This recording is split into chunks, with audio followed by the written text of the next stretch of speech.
Vriende, ek groet u in die wonderlike naam van Jesus Christus ons Here. Welkom by ons oggendoordenkings van Uit die Woord digitaal. Kom ons word vanmôre vir 'n paar verse stil voor die Here en ons gaan saam lees uit Efesiërs hoofstuk 2. Ons lees vers 4 tot en met vers 8. Ek is Dominee Adriaan Swart. Maar God is ryk in barmhartigheid en het ons innig lief. Deur sy groot liefde het hy ons wat dood was as gevolg van ons oortredings, saam met Christus lewend gemaak. Uit genade is julle gered. Ja, in Christus Jesus het hy ons saam met hom opgewek uit die dood en ons saam met hom in 'n plek in die hemel gegee, sodat God ook in die tye wat kom sou laat sien hoe geweldig groot sy genade is deur die goedheid wat hy in Christus Jesus aan ons bewys het. Julle is inderdaad uit genade gered deur geloof. En hierdie redding kom nie uit julleself nie, dit is 'n gawe van God. Paulus skryf 'n wonderlike hoofstuk in Efesiërs hoofstuk 2 aan kinders van die Here wat in die gemeente van Efese was. Hy sê vir ons in vers 4 dat God ryk is in barmhartigheid en dat hy ons innig liefhet. Hy praat natuurlik van alle gelowiges. God het al sy kinders, al sy gelowiges innig lief en hy's barmhartig oor ons. Dit is 'n ongelooflike groot liefde wat ons kom red het en uit die sonde uitkom trek het om ons oortredings vir ons te vergewe en ons saam met Jesus Christus lewend te maak. En dit, broeder en suster, is niks anders as genade nie.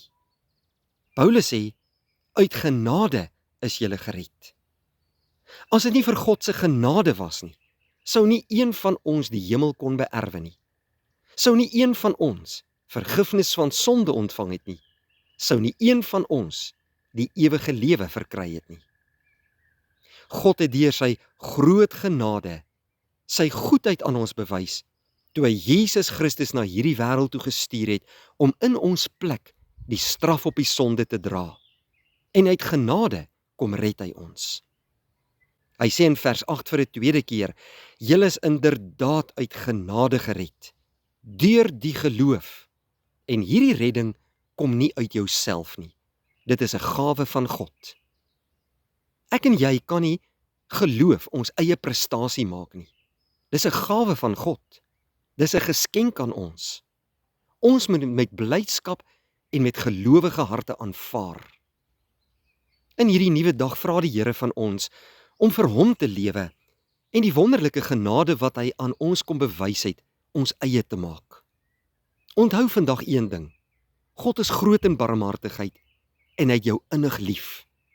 Beantwoord sy liefde met 'n gelowige hart en gaan lewe dankbaar vandag tot sy eer.